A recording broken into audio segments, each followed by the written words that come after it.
to travel alone as a woman?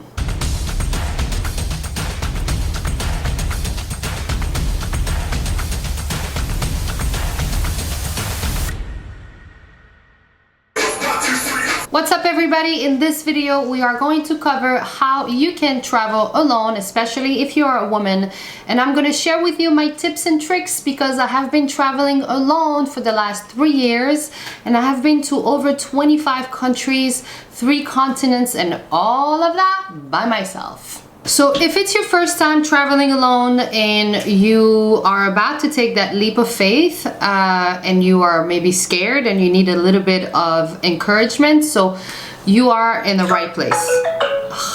So my first tip for you is to start small. What I mean by that is you don't have to travel right away. You can start small by doing things on your own. For example, stay in your area but go to a movie by yourself or take yourself out to dinner. Start getting comfortable with yourself. This is actually going to help you build confidence, and on top of that you will end up doing these things anyway when you travel alone. And then following up with that, my step number 2 is to get out of your comfort zone a little by little. So the next thing, for example, you can start going to another city by yourself. Take the train or a quick road trip and then get familiar with being on your own. And I promise you, at the beginning it might feel a little bit awkward and strange because you think you're gonna be lonely, but with time you might actually enjoy it. After that, start going somewhere else, a little further away. So if you live in the US, why not take a weekend trip to Canada, for example?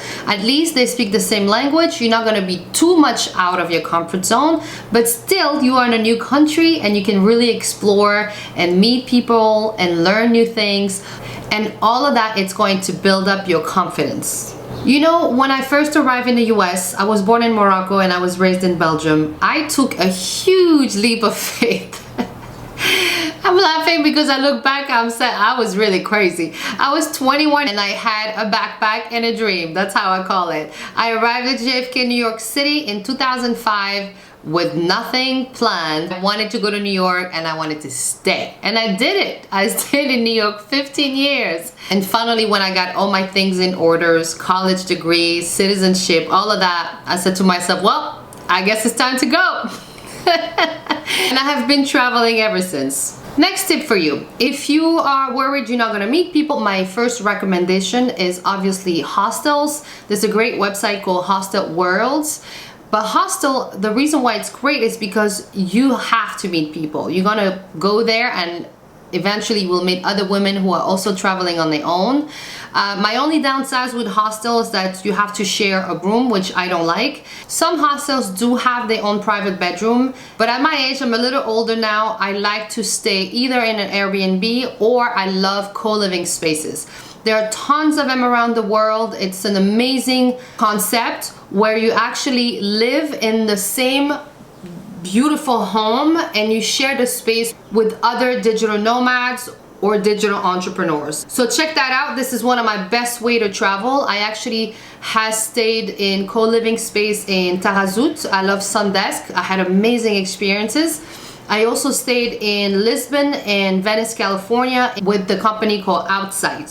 Another option is to join a group tour. Now, for that, I would not recommend to be in a group 24/7. For example, I went to Nicaragua, but there I went with a friend. We booked a hotel and then we booked our planes and nothing else was planned. And when we arrived at the hotel, we looked for a local tour and we did that. And honestly, it was amazing. Not only we had a great experience with the local tour, but then we became friends with the local guide, and then he took us on other places that were not part of the tour on the following days, and those were amazing experiences. When you are on your own, you get to plan the things you want to do. You don't have to follow around, and that really builds confidence, but also you become really resourceful, and I highly recommend that instead. Before you go on a trip on your own, do your research. It's very important that you learn about the culture of the country you're going to, but it also helps you understand and how to navigate the country. There are tons of resources out there like Lonely Planet. I remember my first book that I got to go to New York called Guide du Routard 2005. I would never forget. Next thing I recommend to build a community or to connect with people are Facebook groups. There are tons of Facebook groups about digital nomad or women traveling solo. Type the city you are planning to visit, for example Lisbon, and you will find a group like expats in Lisbon, and there you can ask all sorts of questions about lodging, where are the best places to hang out, community events, volunteering, and that way you can connect with more people and make your trip a little less lonely. I also recommend volunteering. I have another video where I cover how you can stay in accommodation for free, and that includes volunteering. You have Woofing, that's a great website, but you also have Workaway, so make sure you check those out, because not only you will save money, but you will also connect with another group of volunteers, and sometimes you can build long-term relationship, and that's really an amazing thing. I recommend you learn the base of the language when you go to a new place. So I understand that you cannot learn everything, but people really appreciate when you try to say at least hello, thank you, couple, how much is this, where is this. Learn these things so you can speak with local. But now Google Translate has an app you can also download offline, and you can even speak to it and then use the voice feature to translate so that person can talk back to you. And honestly, there's tons of apps like that. I know in France, for example, Americans always say we're French people are so rude. Well, I think the main reason is because, no offense, but lots of time Americans, when they travel to other countries, they just assume everybody speaks English, and they assume everybody wants to speak English. And that's the case with France. Try something like, bonjour, et excusez-moi. You can say, do you speak English in French? Est-ce que vous parlez anglais? And if the person doesn't respond and say, no, we don't really speak English, then you can try to show your translation.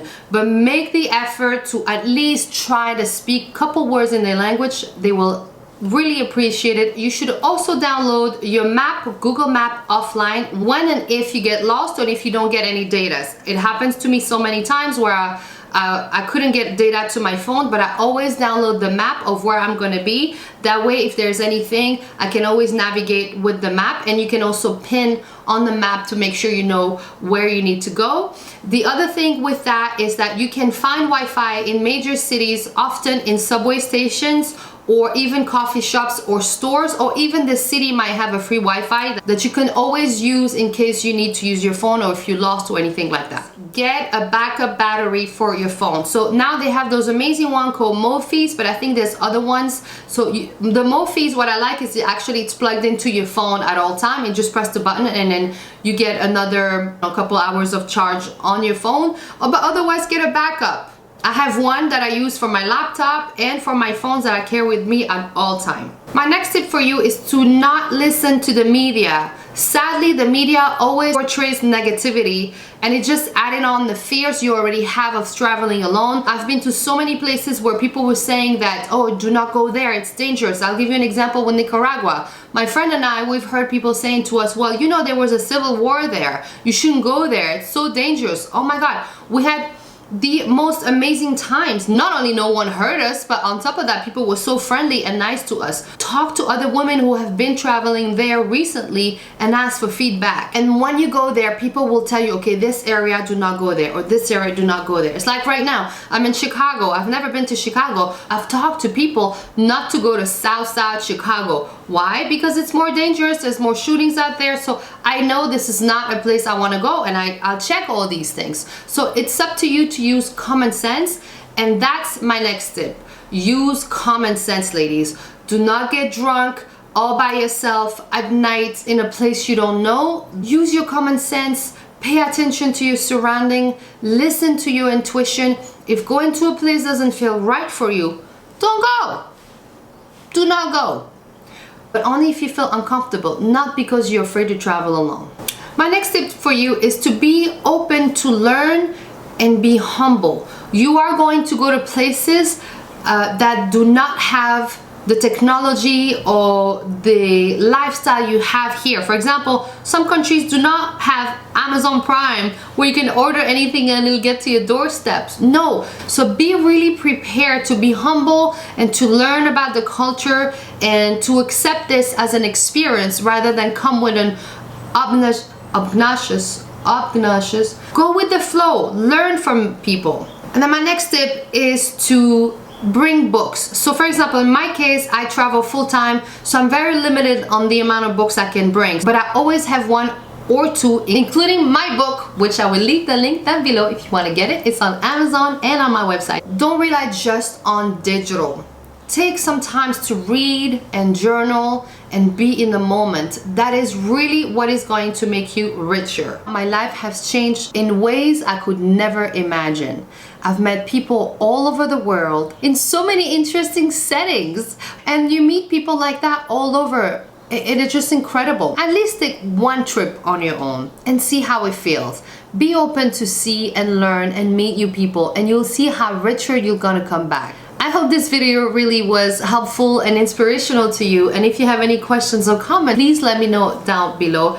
And if you are interested in becoming a full-time traveler, aka digital nomad, I have a full course that covers everything about this, and I'm also going to leave the link down below. Once again, thank you so much for watching, and I will see you on my next video. Bye bye.